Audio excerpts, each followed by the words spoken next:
Wait, don't click off just yet. I know you probably think you've heard this all before. Cut the negative people out of your life and only surround yourself with positive people. That may work in some scenarios, but what happens when the negative person isn't someone you can just ghost? Like your co-worker, that person who you're stuck in the same class with, or even worse, your siblings. Real life doesn't let you live this magical positivity bubble where everyone radiates good vibes and ignores negative emotions. Reality is a messy place. People can be harsh, and sometimes it feels like negativity is contagious. And it seems more common than ever, especially since that a lot of social media favours hate and judgmental comments nowadays, like making fun of someone for failing at something. But here's what I've learned. You don't have to run from negative people. In fact, you can use that negativity to grow stronger. Let me break it down for you. Step 1. Flip the script. Use it.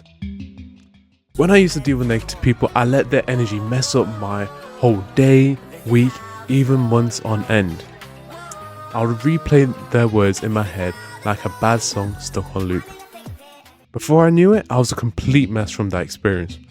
But one day, I asked myself this: who's in charge of my mood here? Me or them? Now that sentence might be a bit cringy to some people, right? However, it's true. You gotta think of negative vibes like resistance training for your mind. As the next time someone's negativity gets under your skin, take a step back and analyze the situation yourself.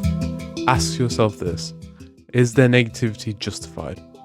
And what I mean by this is that, do they have a reason behind their negativity, or they just plain up hating? If it is justified, try to meet them in halfway. Acknowledge their emotions without forcing them to change their opinion to your side.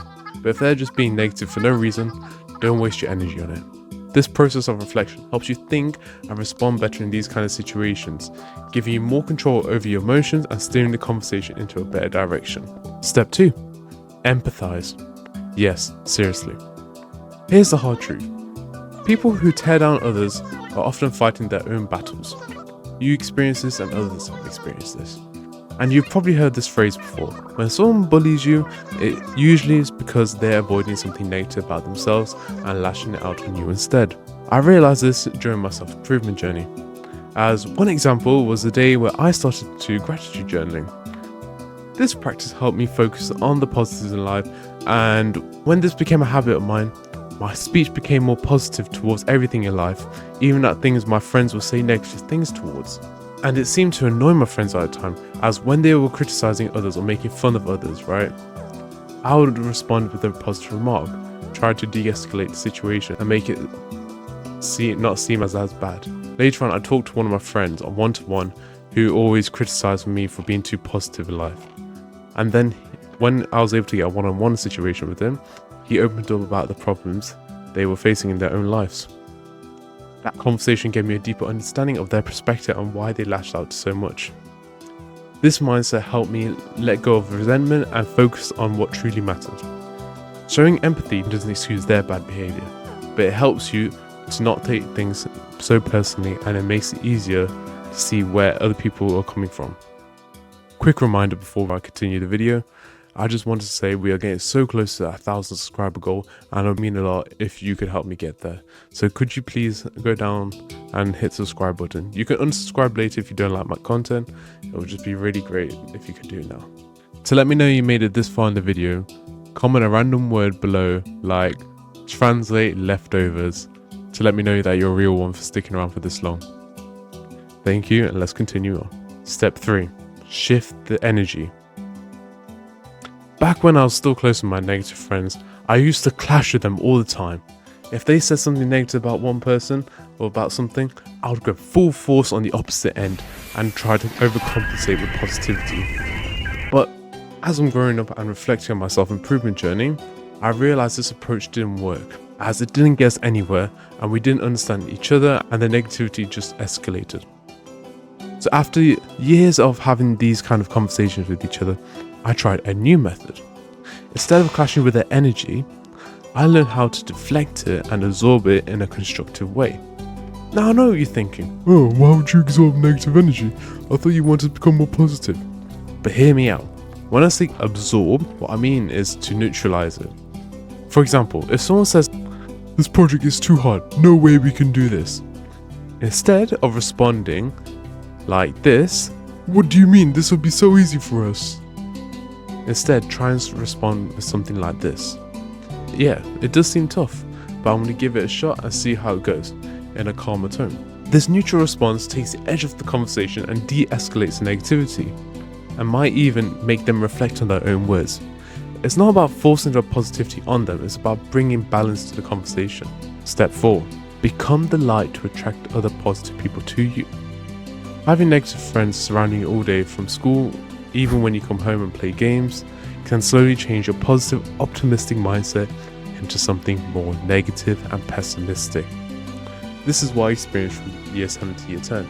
The people you surround yourself with will have a life-changing impact on your life and the direction it takes. A supportive, more positive friend group will allow each other to make better progress, and you can share that progress within and help each other grow. Compared to a negative one, where people make fun of each other for trying to change or even be different from the rest. After spending a few years in that kind of friend group, I finally decided to make the brave choice and trying to find new people. I tried to become more of a positive person who attracted more people who shared similar values to me, and tried to ignore the comments that my friends say. And guess what? It worked. In year 11, I made deeper connections with friends who focused on self-improvement, and that's when I saw real progress in myself. I started exercising again, I started gaining shape, improving my grades, and going out more often with a positive friend group, judgment-free. This has completely changed the aura I gave off to everyone, as I went from giving off a dark, depressing aura to becoming the light. And as a result, I felt I began to attract more people and even some more gals, you know? So, if you can relate to the first part here, where you're surrounded by negative people and you're unsure how to escape it, hopefully my story and experiences can help you out and figure out these things earlier than I did. Now, the moral of the story. At the end of the day, we can't erase negative people off the planet. There are 8 billion of us, and there's at least a few million people who woke up and chose violence this morning. The goal isn't to eliminate negativity, it's about learning how to deflect it and reduce its impact on us day to day.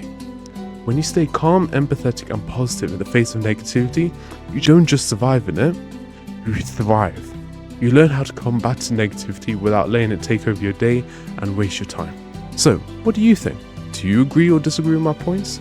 Have your experiences been with negative people, and how have you dealt with them? If you got a problem that relates to this video about negative people and you need help with dealing with it, drop in the comments below and me and others will try our best to assist you. Remember to like and subscribe and hit the bell notification to remind you of these weekly videos, as I'm trying to reach our 1,000 subscribers before the 31st of January. We are getting so close now, so please let this happen. So let's make it happen. Thank you and hope you have a blessed day.